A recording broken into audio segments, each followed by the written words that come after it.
So, welcome to Shitload of Dimes. Today Welcome. we're going to end up talking about, I think, one of the kick-ass movies that really helped to kickstart the year for I good would movies say one this of my year. top 5 movies of the year so far. Is Ready Player One. Ready Player One. Steven It Spielberg. was based on a Stephen King novel.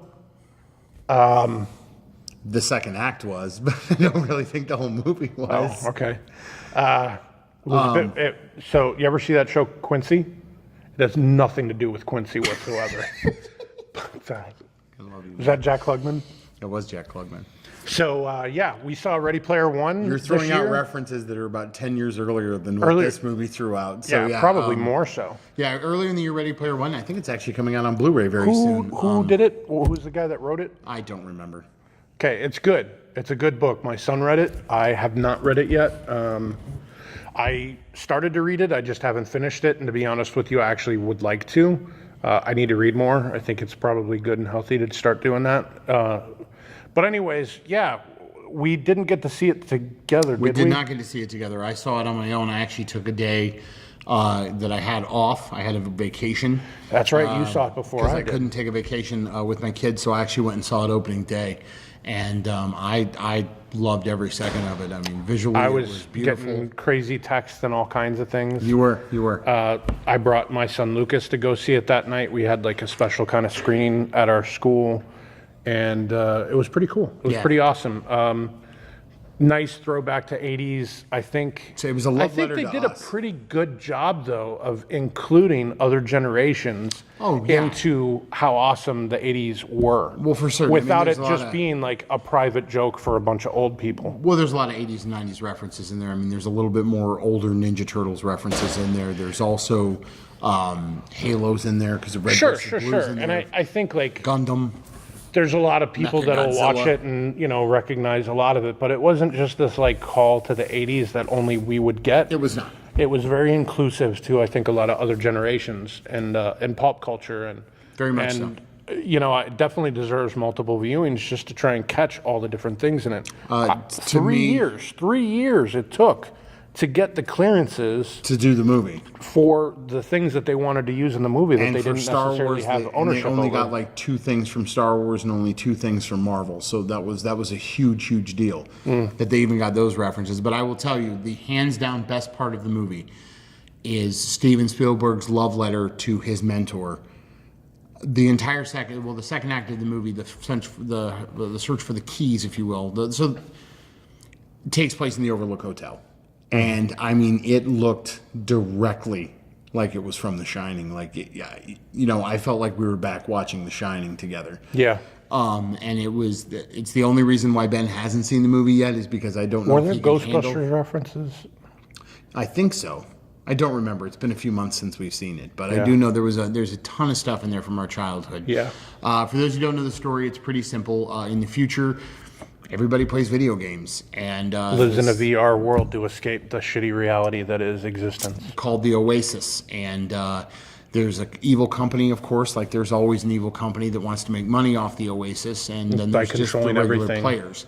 But the creator of the Oasis, before he died, placed 3 keys in a contest, sort of almost like a Willy Wonka and the Chocolate Factory kind of deal, where if you find it, you get to take over the Chocolate Factory, or in this case, the Oasis. So it was all about our hero trying to find the keys before the bad guys did. And the whole story was just, I thought it was great. It was Spielberg at his best. It was classic Spielberg. It felt like Jurassic Return. Park or E.T. or, I mean, to be honest with you, there were even shades of Minority Report in there. It was Steven Spielberg being Steven Spielberg. And Yeah. you could I tell think, he had fun making the movie. we both are big fans of Spielberg. We both watched the documentary on HBO on Spielberg. Which was amazing. And what you kind of learn with him, and you realize, and I think a lot of people feel the same way with bands and things too, is, why can't that band keep doing things the way that they've been doing it? Because people evolve and they change and they grow. And so with Spielberg, he went from making these great adventure movies and producing them as well to kind of starting to make important period pieces about our history. The latest one that he had done before this was The Post, and we which love was that. really good. Yep. And it was interesting. It was sort of a biopic, is kind of how it felt and came off. Munich, Schindler's List. He's My- done one of very my- one of- serious types of films. One of my favorites, just because it's my favorite, one of my favorite periods in history was Lincoln. I loved Lincoln. I've watched it again Yeah. the other day on Netflix. Matt and I But are this fans was of the Spielberg. magic time again. This it brought was. it back to the imaginative time and not necessarily the historical time. It was, I hate to say it, it was Raiders and Last Crusade Spielberg. You know what I mean? It was that old, let's have an adventure kind of fun 80s movie that he used to make. But this is with the technology Yeah. of today. And it was, I can't gush enough about it. Like I said at the beginning, it's one of my top 5 yeah. favorite movies of the year so far. Great cast, really Great refreshing cast. The to kids were see good. characters that haven't been, like, actors that haven't been overused because of how It was one of marketable they are. Was one of his old tropes where he went back to using people that weren't so famous. You know what I mean? Absolutely. And kind of pushing, because I mean, if you think about the original Jurassic Park, really, there's probably only 2 people who were legit. Sam, yeah, well, Attenborough. Well, I mean, Sam Neill had done a lot, but he wasn't a he'd done major a lot. household name. Yeah, he was. Yeah, All right, so then I'll give you 3. and Laura Attenborough, Dern and but Jeff Goldblum. but Laura Dern wasn't at that Yeah, she point. was. I disagree. Yeah, Laura Dern had done a shit ton. She might have. Absolutely, she did a shit ton. shitload? No, shit ton. Name shitload of times. Oh, whatever.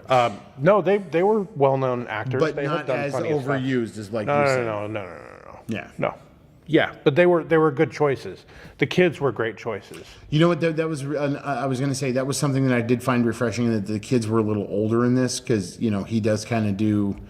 Okay. I know what I can They say. were high schoolish kids that were getting their education. This is the most fun Spielberg movie I've seen since he did Tintin. As far as adventures go. Well, BFG as well.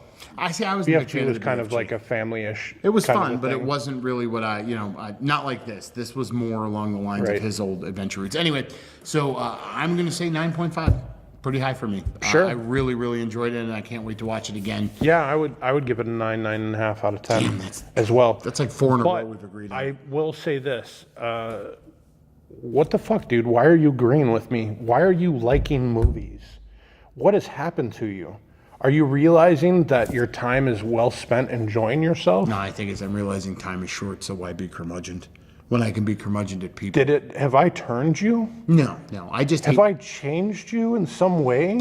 No, I just hate people more. Are you becoming more optimistic about things? No, I think I'm. You want to see Star Wars solo movie. God damn it! You weren't supposed to tell people that. Thank you, everyone. We'll see you later. Goodbye. Don't forget to like, share, and subscribe. Matt's going to push the button.